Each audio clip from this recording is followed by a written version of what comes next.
All right, all right, all right. Time to work.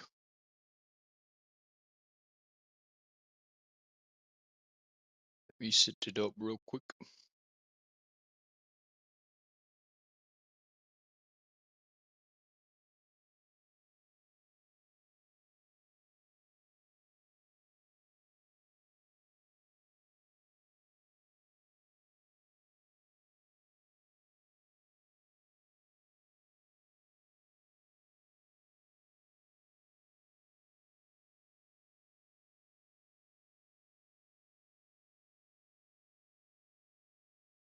$50 and $3.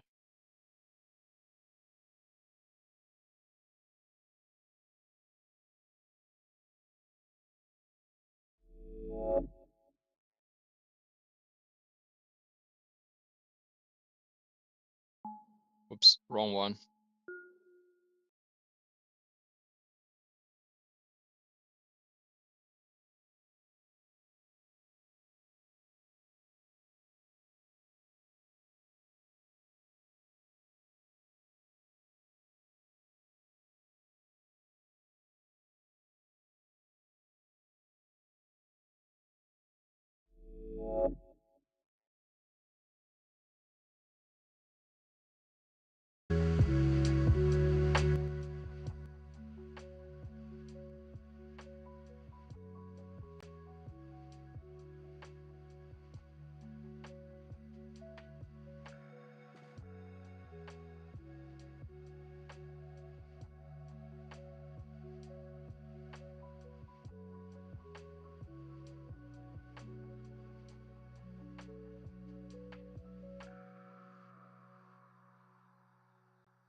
What's the data map?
Hello, money.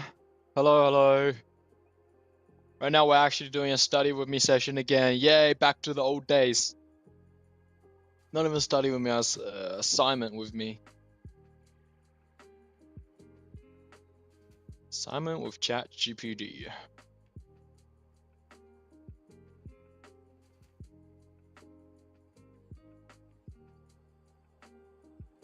Are you doing any studies? That way you clicked on the live?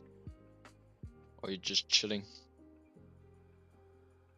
Can I choose which one?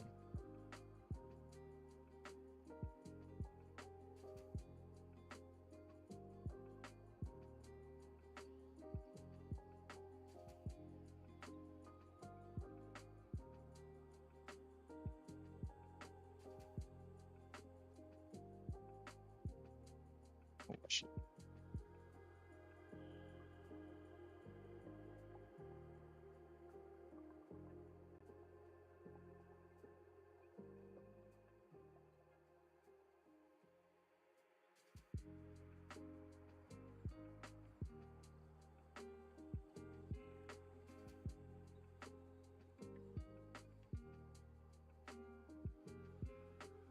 What are you reading? Some fiction or non-fiction? I'm guessing fiction.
Psychology textbook.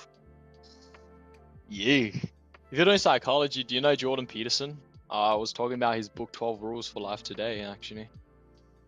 He's a he's not a psychologist, he's a psychiatrist. Psychiatrist.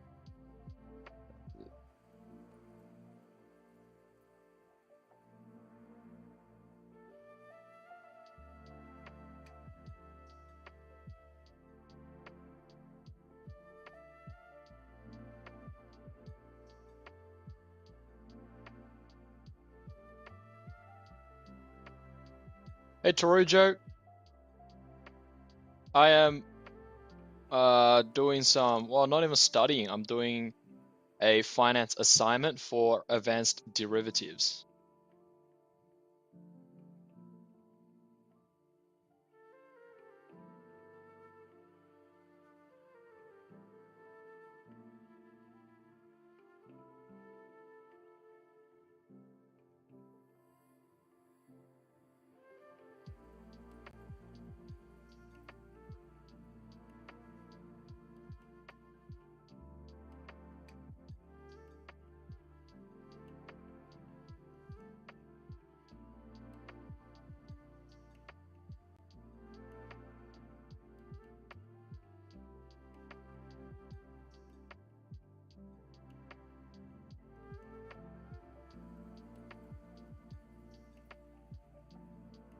When is this due? 17th?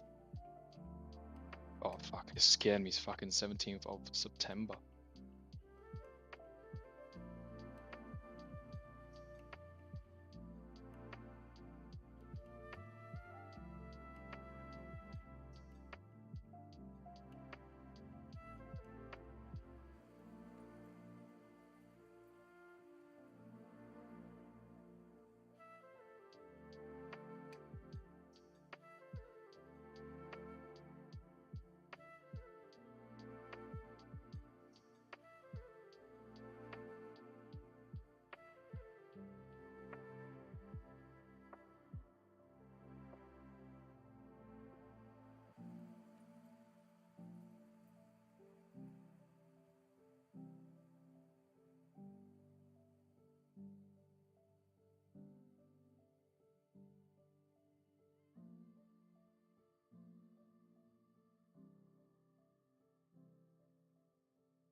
Hmm.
Bro, the MATLAB ones.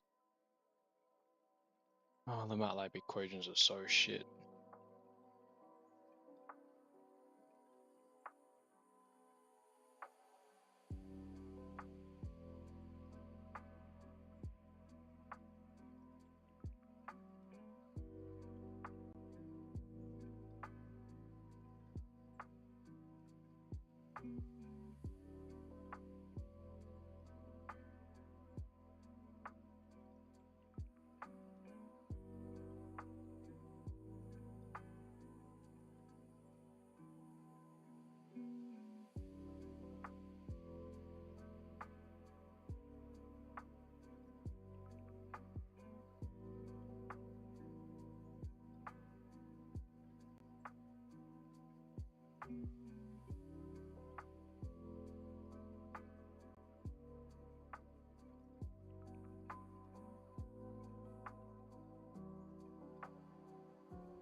Yeah, we're locked in. That's why.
Alrighty, break time. 100%.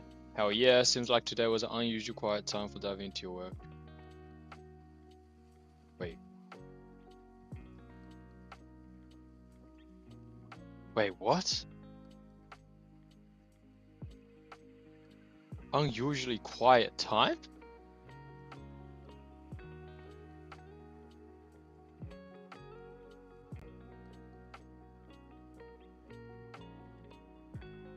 Oh no. I think there might be a bug.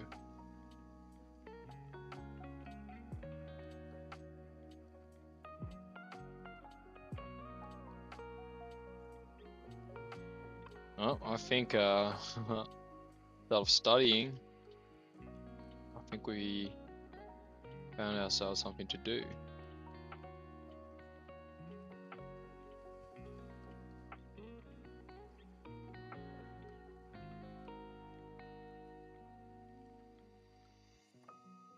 Logs.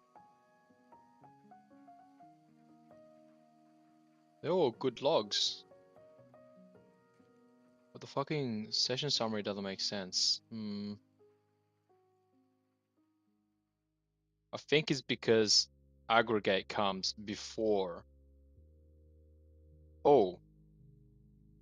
Oh, what? Aggregate's not even created. Okay, that's a problem. Alright. Maybe we'll fix it tomorrow. Damn. F. Alright, let's get these into here.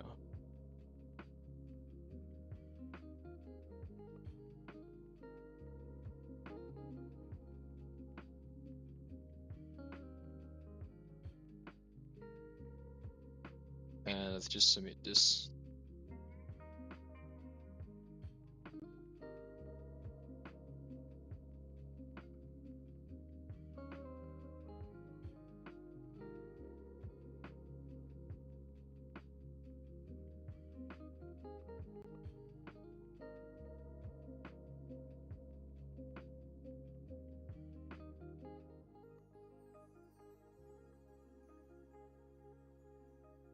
Submitted.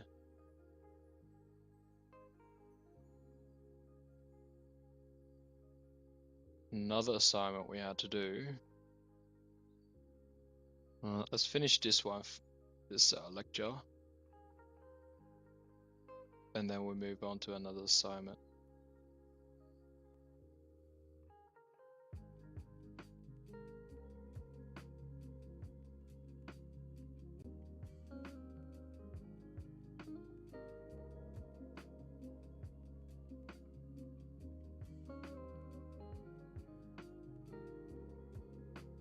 Fuck, they had that.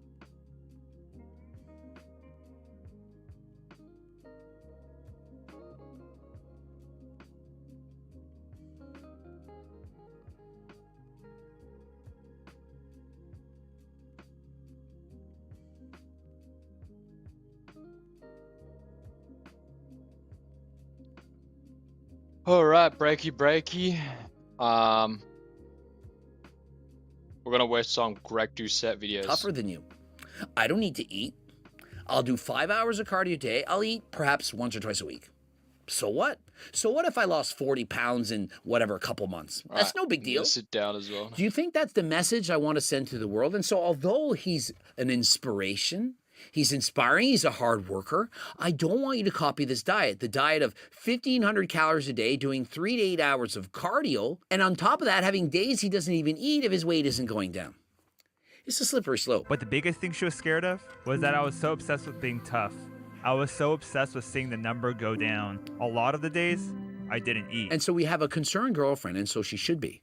You know, you're so obsessed with having the scale weight go down that there's days where you don't eat. That is a problem. And so if you have a loved one in your life concerned with perhaps your eating or exercise routine, don't just think, they don't understand me. I'm the Goggins of whatever.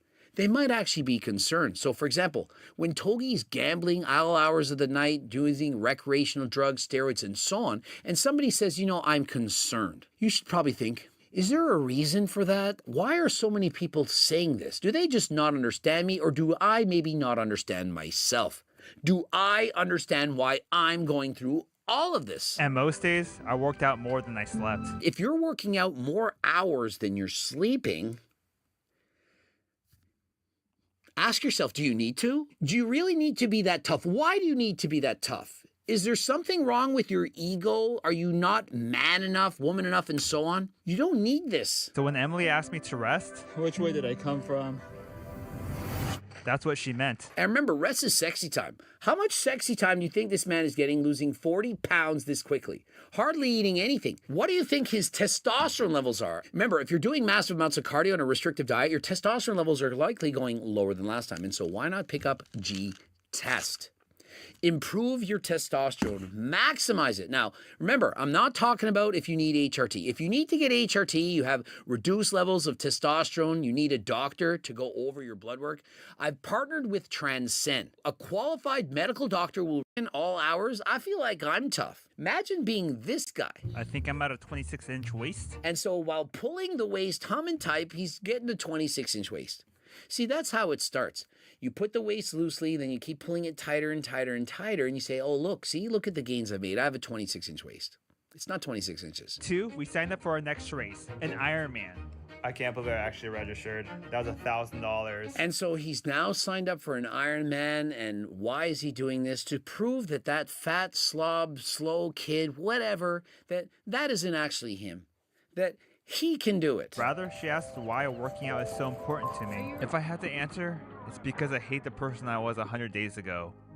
The person who was obese and pre-diabetic. And so why did he do that? Well, does it not make sense? He didn't want to be made fun of. He didn't want to feel fat, to feel slow, to feel small. He wanted to prove himself.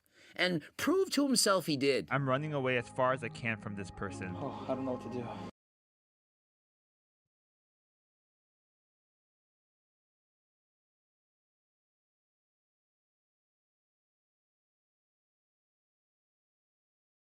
Holy shikes.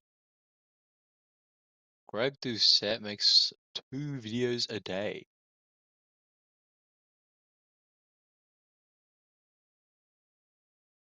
Damn.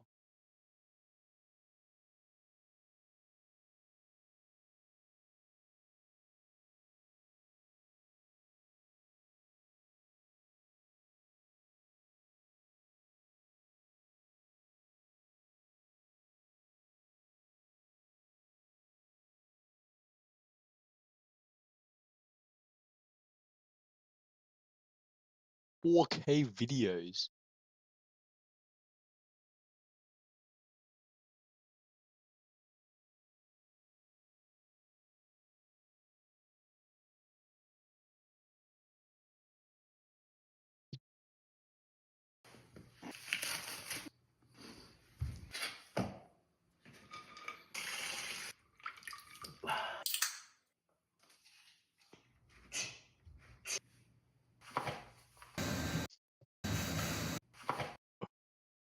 Why do you look so small?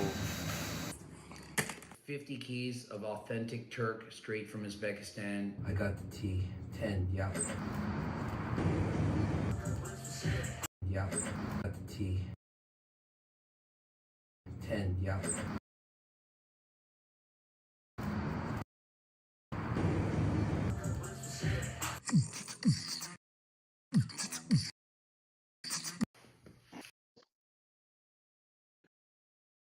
Coach Greg, and I'm here with Paris. Hi guys! She's getting her body fat tested, and have you ever done this before? I have not. What is your guess? 30. All right, I'm guessing 27%. Let's see what happens. This is the first time we're ever testing it. So let's start with the biceps, tricep. This number is gonna be a bit higher. Your abs, side of your abs, and the back. So let's turn you right around. We're gonna pull this up. We're going right under her shoulder blade. So we got 10, 20, 30, 40.6 millimeters, not body fat. Some people have panicked before. I would like literally read the number. It'll be like 80. I'm 80% fat. And we line it up, and you are at 23.5%. Oh wow, pleasant surprise. All right. Perfect! Coach Greg, and I'm here with Paris. Hi guys. She's getting her body fat tested, and have you ever done this before? I have not. What is your guess? How does it feel when someone tells you that you are? Alright, time to get back to work. Damn, it's so laggy though, the site.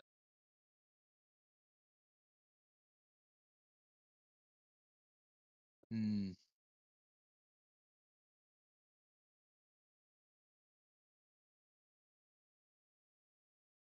2.9 gigs. What the flip?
We'll go on with one.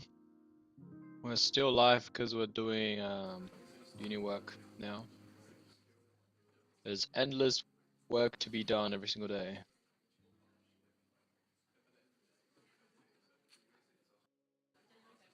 In financial modelling. And this week, we're going to be focused on the capital market line. So really what we're doing in the lectures from now on is utilising all of the technology that we've learnt, the estimation of the variance-covariance matrix, and how to use matrix multiplication to estimate risk and return of a mini-asset portfolio. And we're going to be taking all of that and applying it to asset pricing. And there are a couple of seminal models that we're going to consider. The first one today is the capital market line. The next one is the security market line, which is next week's model. We'll then look at short sales in the following week, and then we'll conclude. And in that conclusion, in the final week, I will talk to you about how ChatGPT is changing things for programming and financial modelling. So that's the path that we have remaining for the semester. What I have to talk to you about just before we start the lecture proper is just this week, of course, grand final holidays coming up. So if you don't know, if you have a lecture on the holiday, a tutorial on the holiday, then it would have been rescheduled. Your tutor should have told you this, but just in case, it's been rescheduled sometime, I think, this week. So make sure that you attend in person or online for that. So that's the first thing. And the second piece of housekeeping is, yes, you completed your second in-tutorial quiz last week. We're waiting on people who've got special consideration.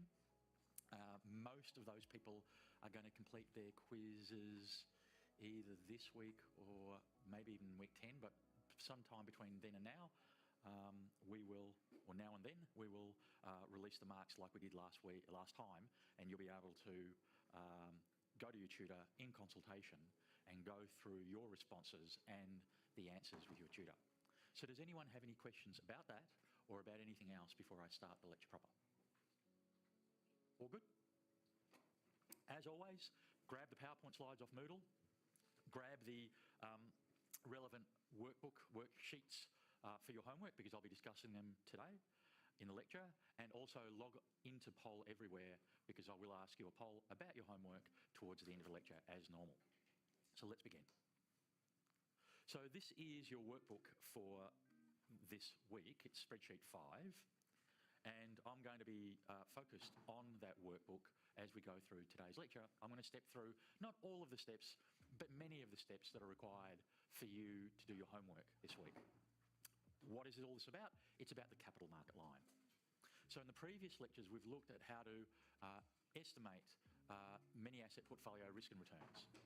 And this week, I'm going to show you how to use that technology to estimate the capital market line. What's the capital market line? It's the relationship which tells you how much return you should expect given your portfolio's risk. You would have seen it, being final year undergrads, you would have seen it in other subjects.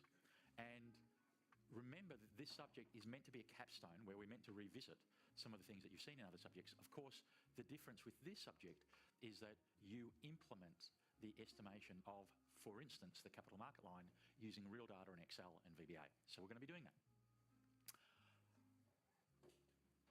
The capital market line is one of the foundation stones of finance, and we are going to be estimating it. So before we do, in part 1, we're going to talk about the feasible set and what it is. In part 2, we're going to be talking about the efficient set. Then we're going to talk about how we can find the efficient set, both exhaustively and then analytically. We'll look at the market portfolio and the capital market line, and then we'll conclude. What are the learning objectives?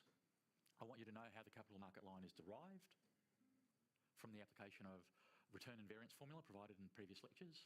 I want you to be able to calculate the capital market line in Excel, and this is where this subject differs from many other subjects that you would have considered when you looked at the capital market line.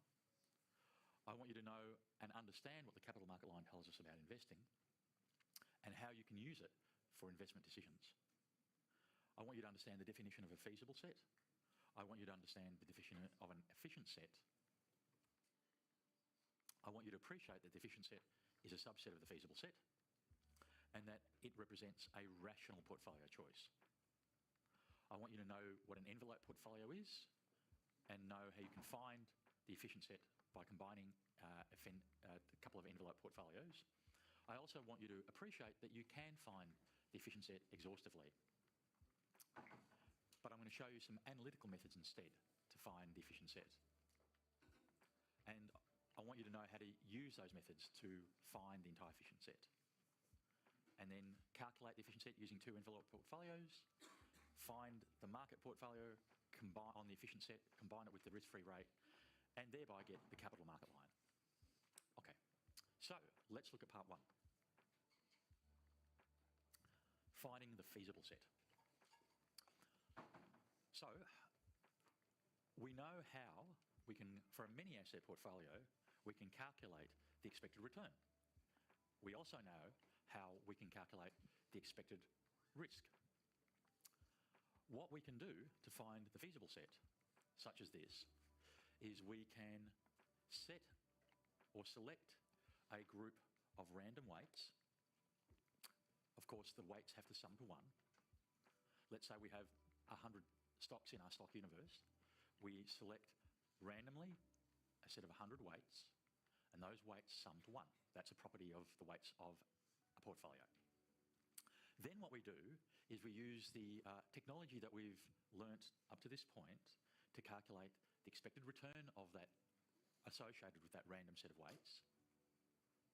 And we take the weights and we take the returns of the constituent assets in the portfolio. We multiply the weights by the row vector of the weights, by the column vector of the returns, and we get the entire expected return for our mini asset portfolio of 100 stock. And likewise, we have our variance covariance matrix. We take the variance covariance matrix, multiply it by the column weight, then take that and multiply it by the row weights, and we get the expected risk of our mini asset portfolio. This is what we've learned over the first 8 weeks in the subject. We then, for a given set of weights, using that technology, we plot on a graph the expected return and the expected risk. Then what we do is we get a random number generator to generate another set of random weights, 100 random weights, because our stock universe in this example is 100. And once again, we use the technology and matrix multiplication for that second set of random weights, and we calculate the expected risk and the expected return. And we do it again for a third, a fourth, a fifth, a sixth, a seventh, a thousandth, a millionth portfolios, and eventually, if you keep doing that exhaustively, you will get an area filled in with blue dots over here. So this is called the feasible set. And the reason it's the feasible set is that it is possible for a portfolio to exist in that blue area. The area outside the blue area, the area that I will now colour red, that's infeasible. Portfolios cannot live out there. And that's from a property of portfolio returns and risks. So the overall concept here is there is an area where portfolios can exist, the feasible set, and an area where portfolios cannot exist, the infeasible set. Okay, and we can find that feasible set in a number of ways. One of the ways that I'm explaining to you now is by an exhaustive search where we simulate many sets of portfolio weights and calculate the expected return and the expected risk of each set of random weights. Okay. I will show you in a few minutes that such an exhaustive approach is not ideal, and I'll show you an analytical approach that I'll ask you to use in your homework this week. All right, so we've got a feasible set. However, as rational investors, are we interested in the entire feasible set? Let me play this now. Okay.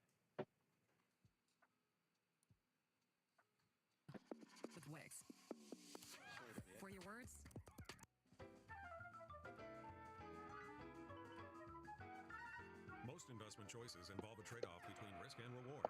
The Efficient Frontier is a modern portfolio theory tool that shows investors the best possible return they can expect from their portfolio given the level of volatility they're willing to accept. The chart here demonstrates this influential concept. The vertical axis represents an expected rate of return. The horizontal axis signifies the investor's risk tolerance. The frontier is the line curve, which shows the potential yield of portfolios given their degree of risk. Optimal portfolios should lie on this curve. Any portfolio that falls below the frontier curve represents a less than ideal mix of investments, because for the same risk, one could achieve a greater return. Any portfolio above this curve is impossible. Take Chris, who owns Portfolio A. Currently, his investments generate a combined yield of 8%.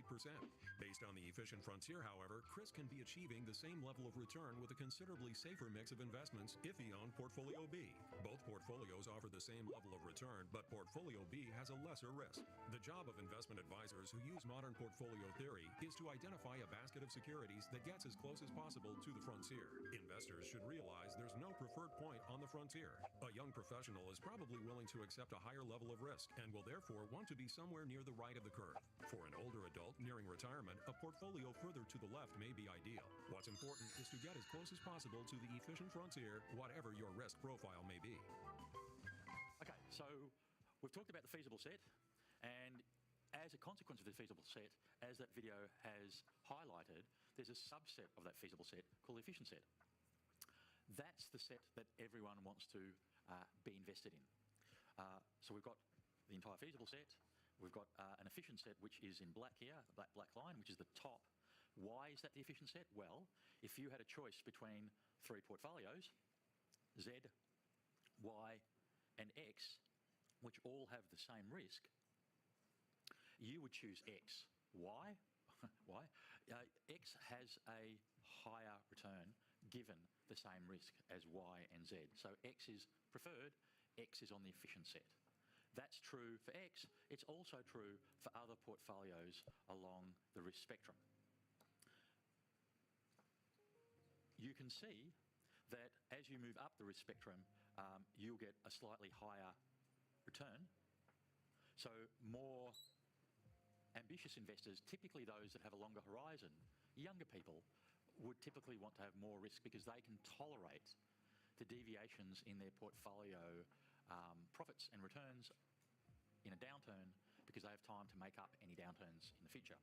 Somebody who's older wants less risk because they have less time to recoup any potential losses.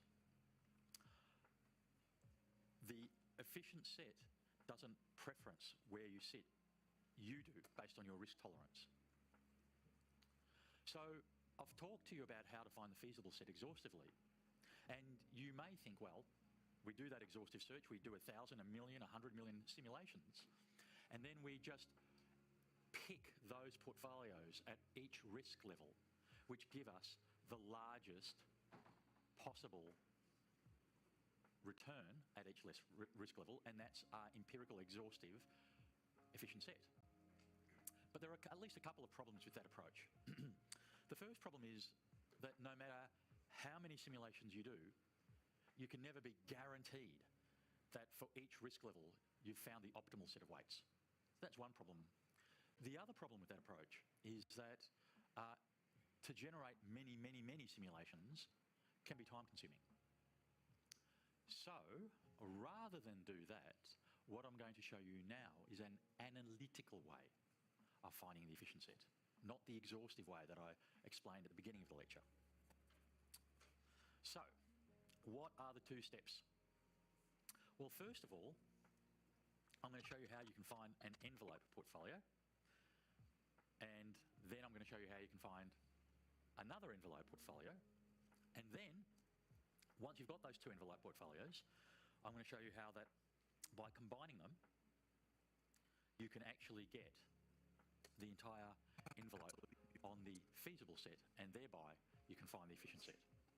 Okay, now I'm not going to deliver these results. I'm going to use these results. They can be mathematically proven, but it's beyond the scope of this subject. I'm just going to use the results and show you how to find the envelope portfolios, and hence the entire envelope, and hence the efficient set. Okay?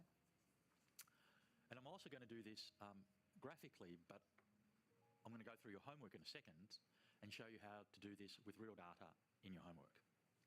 So an envelope portfolio, as the name implies, is a portfolio X which sits on the envelope between the infeasible set out here and the feasible set in here. Okay?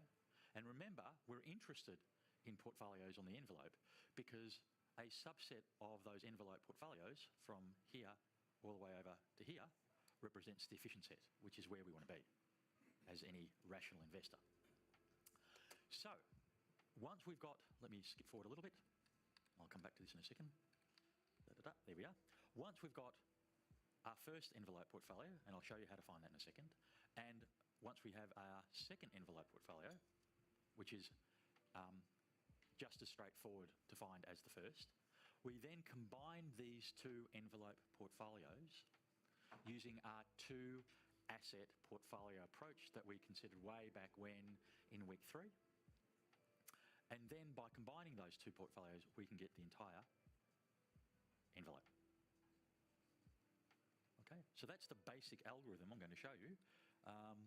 Let me now give you the math without proof.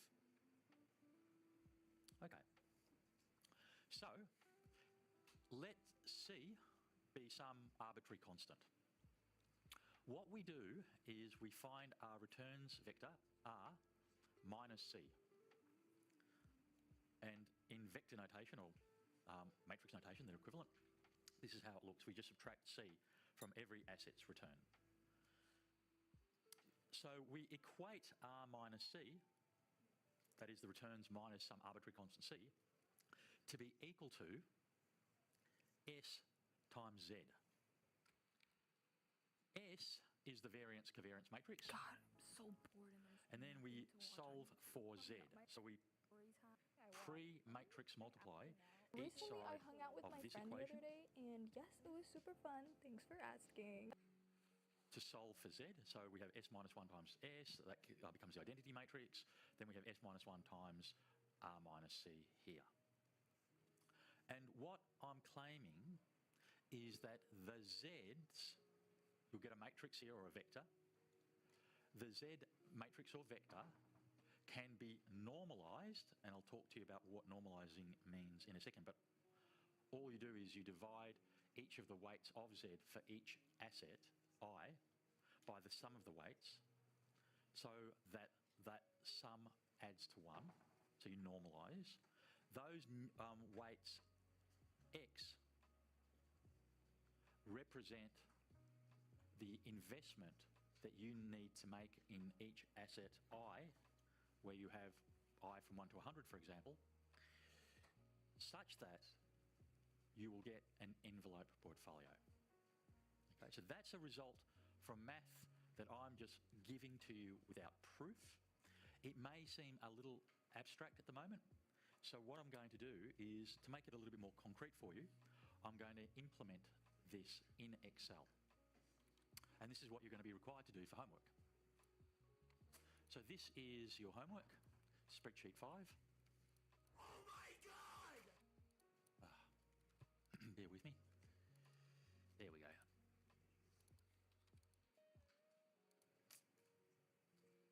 Sometimes the pen function on this does this. Anyway, let me keep talking. Let me do that.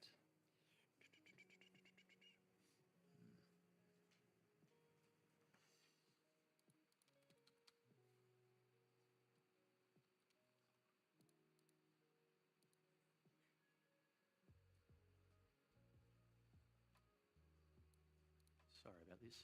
Close that. Close. Anyway, let's see if I can do this.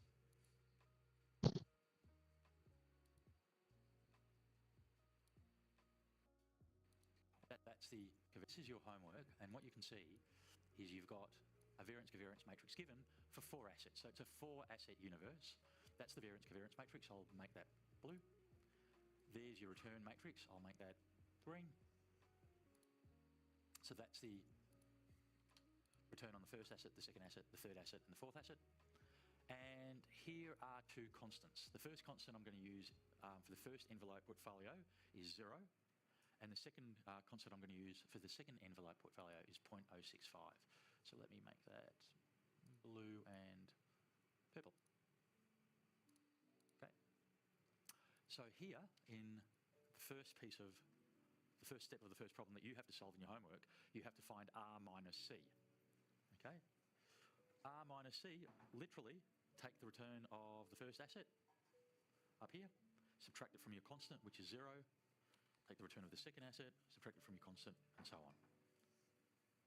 Likewise, when you have your second constant being 0.065, take the return of the first asset, subtract 0.065, take the return of the second asset, subtract 0.065, and here you've got your first R minus C for your first envelope portfolio, and your second R minus C for your second envelope portfolio.